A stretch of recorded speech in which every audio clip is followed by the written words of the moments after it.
কবরের ভিতরে তোমার সাথে থাকবে, তোমার সাথী হয়ে যাবে।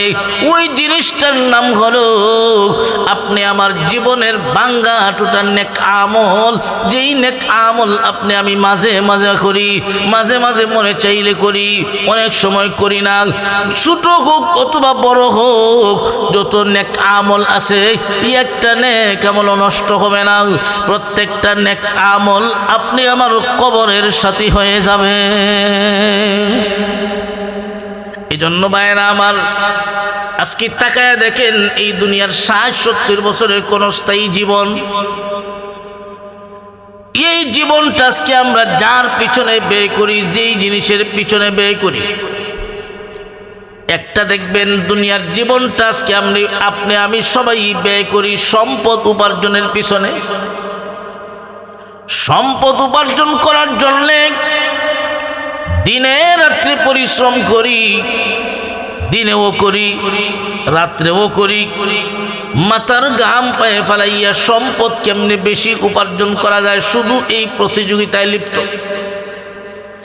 আমার চাচাতো ভাই ঢাকা শহরের 10 তলা বিল্ডিং এর মালিক, আমি কেমনে 15 তলা মালিক হইতাম এই চিন্তা আর প্রতিযোগিতায় লিপ্ত।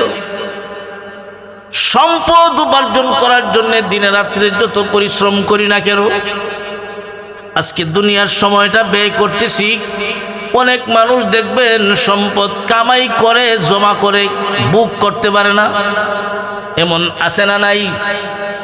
বহু বছর পর্যন্ত বিদেশের মাটিতে প্রবাসী জীবন, সেখানে পরিবারের সুখ শান্তির জন্য সম্পদ কামাই করে শেষ বয়স যখন চলে আসে মনে মনে পরিকল্পনা করে আমি দেশে যাব, এখন আর কত বছর বিদেশে থাকবো, এখন তো আর সময় নাই, বাড়িতে যাব, সুখ শান্তির জীবন গঠন করব।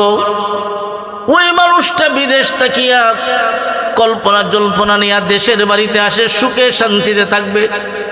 কিন্তু দেখা যায় এমন অনেক আল্লাহর বান্দা বান্দি পাওয়া যায় দেশের মাটিতে সুখ করবে, শান্তিতে থাকবে, এই কল্পনা নিয়ে দেশের ভিতরে যখন আসে, দেশে আসে বেশি দিন আর থাকে না, এর ভিতরে টাইম শেষ, ডেড বডি, এমন আছে না নাই? কিন্তু যেই মানুষটা এই দুনিয়ার জীবনটাকে সম্পদ উপার্জনের পিছনে সময় ব্যয় না করে পরকালের সামান জোগাড় করায় লিপ্ত, ওই মানুষটাই মূলত সফল, ওই মানুষটাই পরকালের জীবনে শান্তির জীবন পাবে। আর যেই মানুষটা দুনিয়া উপার্জনের জন্য বিদেশের মাটিতে জীবনের একটা বিরাট অংশ সময় বিদেশের মাটিতে কাটাইল, এমন অনেক বান্দাবান্দি আছে সম্পদ উপার্জনের পিছনে পড়িয়া দিন ভুলে যায়, আল্লাহ ভুলে যায়। সম্পদ কামাইল কথা ঠিক, নিজেও বুক করতে পারলো না।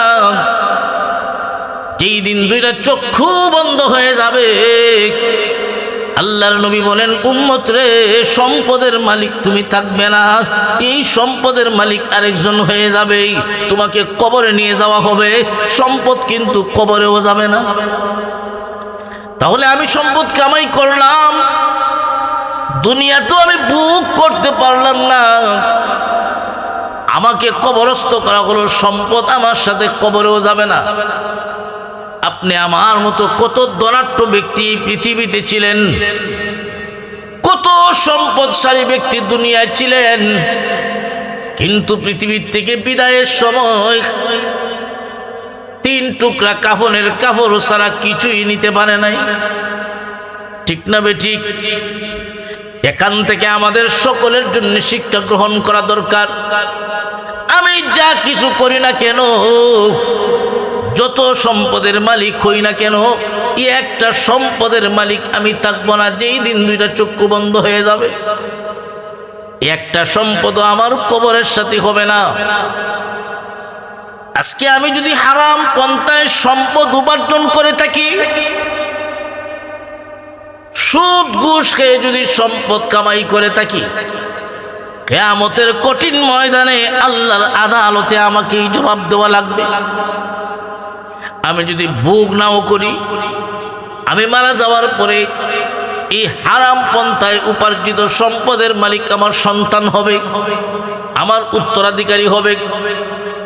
তারা বুক করবে, কিন্তু আল্লাহর আদালতে ধরা পড়ে যাব আমি। মনে করেন আপনার জীবনে নেক আমলও আছে, আর হারাম পন্থায় উপার্জন করার জন্য বদ আমলও আছে। কিয়ামতের কঠিন ময়দানে আপনি আল্লাহর কাছে ধরা পড়ে গেছেন, আল্লাহর কাছে ধরা। আপনার জীবনের নেক আমল আর বদ আমল ওজন দেওয়ার পরে মনে করেন, আমি বোঝানোর জন্য আপনাদেরকে বলতেছি, একটা নেকির প্রয়োজন, একটা নেকি আল্লাহর পক্ষ থেকে বলা হবে, বান্দা একটা নেকি যদি আনতে পারো, আমি আল্লাহ তোমার জিন্দেগীর অপরাধ মাফ করে তোমাকেও জান্নাত দিব। ওই কিয়ামতের কঠিন ময়দানে ওই লোকটা বড় অসহায় হইয়া ঘুরতে থাকবে একটা নেকি তালাশ করতে, একটা নেকি আনার জন্যে। মনে মনে বড় কল্পনার জল্পনা, আমি দুনিয়াতে অনেক টাকা কামাই করেছিলাম, একটাও বুক করতে পারি নাই, আমার সন্তানরা বুক করেছে। আজকে আমি একটা নেকির জন্য আটকে পড়ে গেছি। বাবা বুক বড় আশা নিয়ে কিয়ামতের মাঠে চিন্তা করবে, কল্পনা করবে, আমার সন্তানের কাছে যদি আমি যাই, আমার সন্তান হয়তো আমাকে একটা নেকি দিবে। বাবা সন্তানের কাছে যাবে। আল্লামা তানভী রাহমাতুল্লাহ আলাইহি ওনার কিতাবে লেখেন, একটা নেকির জন্য মানুষ তালাশ করতে থাকবে, আত্মীয় স্বজনের কাছে যাবে, বন্ধু বান্ধবের কাছে যাবে, কেউ নেকি দিবে না। সন্তানের কাছে গিয়া বলবে, আমি তোমার আব্বা, দুনিয়ায় হারাম পন্থায় সম্পদ উপার্জন করেছিলাম, আমি বুক করতে পারি নাই, সব সম্পদ তোমরা বুক করেছ।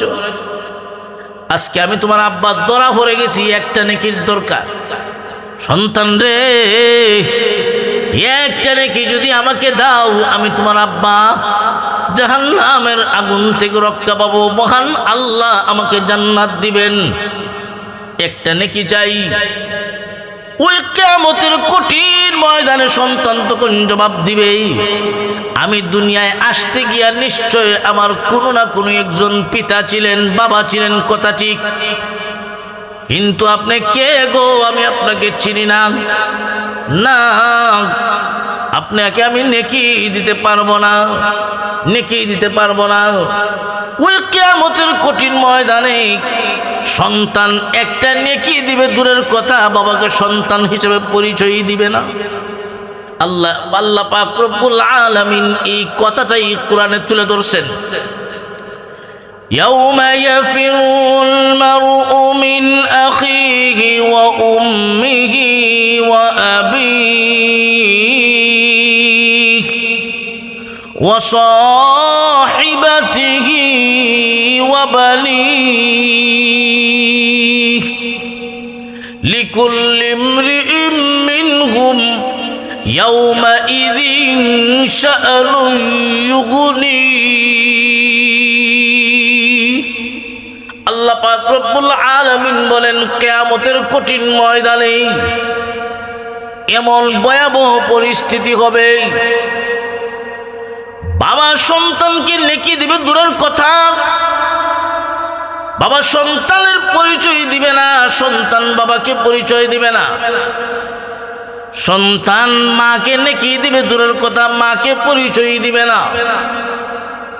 স্বামী তার স্ত্রীকে নেকি দিবে দূরের কথা, স্বামী স্ত্রী একজন আরেকজনকে পরিচয় দিবে না। একে অন্যের কাছে দৌড়তে থাকবে, বাঁকতে থাকবে, পলায়ন করতে থাকবে। প্রত্যেকেই নিজেকে নিয়ে ব্যস্ত থাকবে। লিকুল্লি ইমরিইম মিনহুম ইয়াউমাইযিন শা'নুন ইউগনিহি। ওই কিয়ামতের কঠিন ময়দানে প্রত্যেকেই নিজেকে নিয়ে ব্যস্ত থাকবে। ইয়া নফসি, ইয়া নফসি, ইয়া নফসি, হায় আমার অবস্থা কি হবে, আমার অবস্থা কি হবে। তো বাইরে আমার আমার, আমি যে এই কথাটা বলতেছিলাম, আজকে তাকায় দেখেন আপনি এই দুনিয়ায় কার জন্য কি করতেছেন। দিন রাত্রে পরিশ্রম করে মাথার ঘাম পায়ে ফেলাইয়া সম্পদ কামাই করি, হয়তো আমি বুক করতেও পারি, নাও করতে পারি।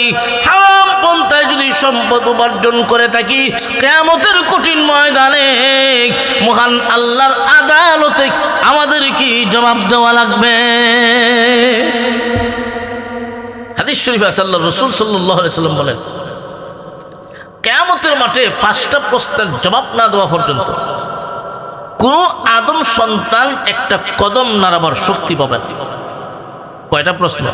ফার্স্ট قال النبي صلى الله عليه وسلم لا تزول قدم ابن آدم يوم القيامة من عند ربه حتى يسأل عن 5: عن عمره فيما أفناه، وعن شبابه فيما أبلاه، وعن ماله من أين اكتسب، وفيما أنفق، وماذا عمل فيما علم، أو كما قال عليه الصلاة والسلام।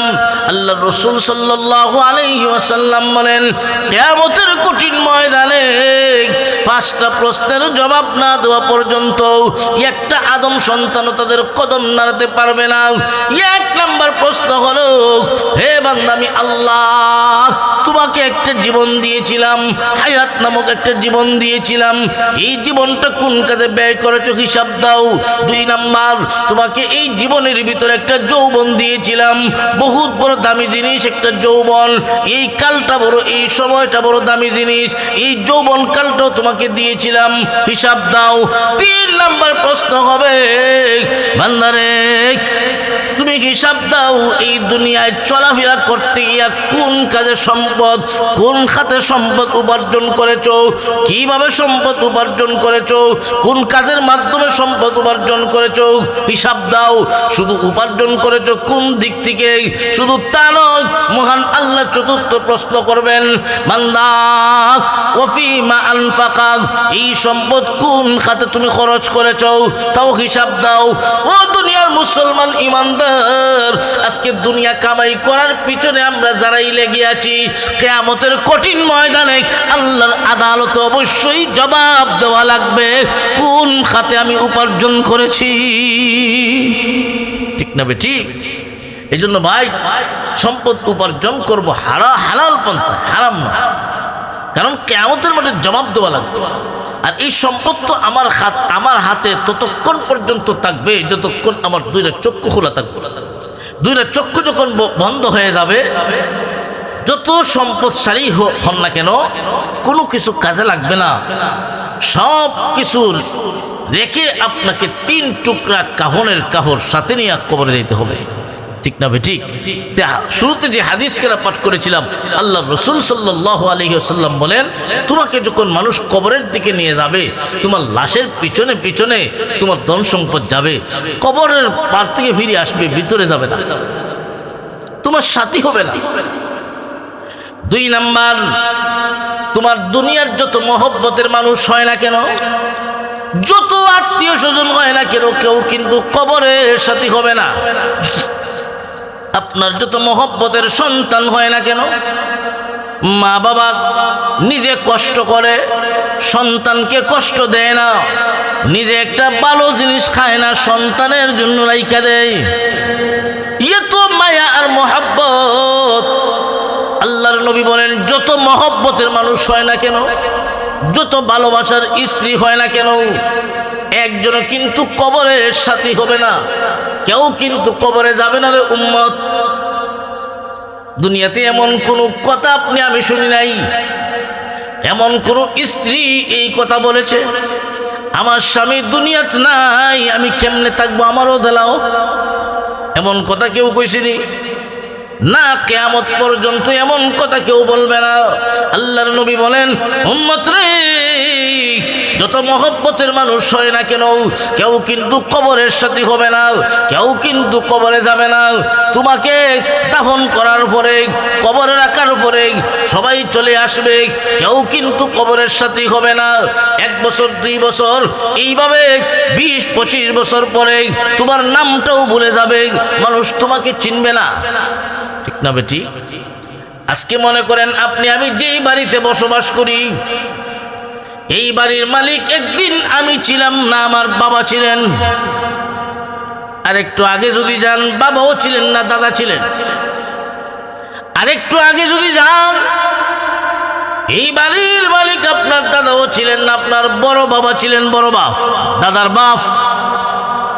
যদি জিজ্ঞাসা করা হয়, বলুন তো দেখি, আপনি যে বাড়ি দিয়া বাড়িওয়ালা, যার ঘর দিয়ে আপনি ঘরওয়ালা, যার ব্যবসা দিয়ে আপনি ব্যবসায়ী হয়েছেন, যার সম্পদ দিয়ে আপনি সম্পদশালী হয়েছেন, মনে করেন আপনি যে বাড়িতে থাকেন এটা আপনার বড় বাবার হাতের কামাই।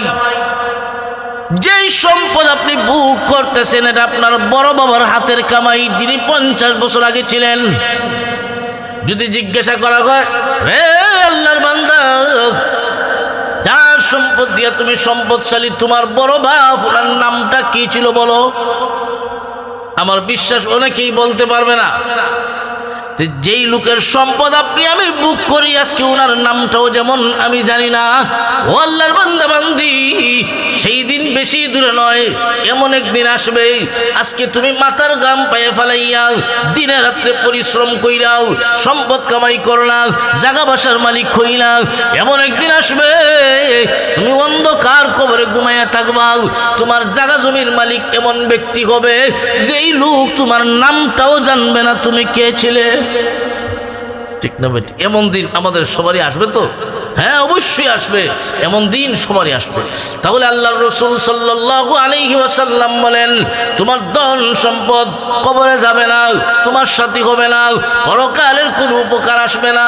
2 নাম্বার, তোমার দুনিয়ার আত্মীয় স্বজন কেউ উপকার করতে পারবে না, কেউ কিন্তু কবরের সাথী হবে না। হ্যাঁ, তবে আপনি যদি নেককার সন্তান রেখে যাইতে পারেন, আপনার সন্তান যদি নেককার হয়, তাহলে কিছু লাভ আছে। আল্লাহ রাসূল সাল্লাল্লাহু আলাইহি ওয়াসাল্লাম অন্য হাদিস শরীফের মাঝে বলেন, মানুষ যখন পৃথিবী থেকে বিদায় হয়ে যায়, মারা যায়,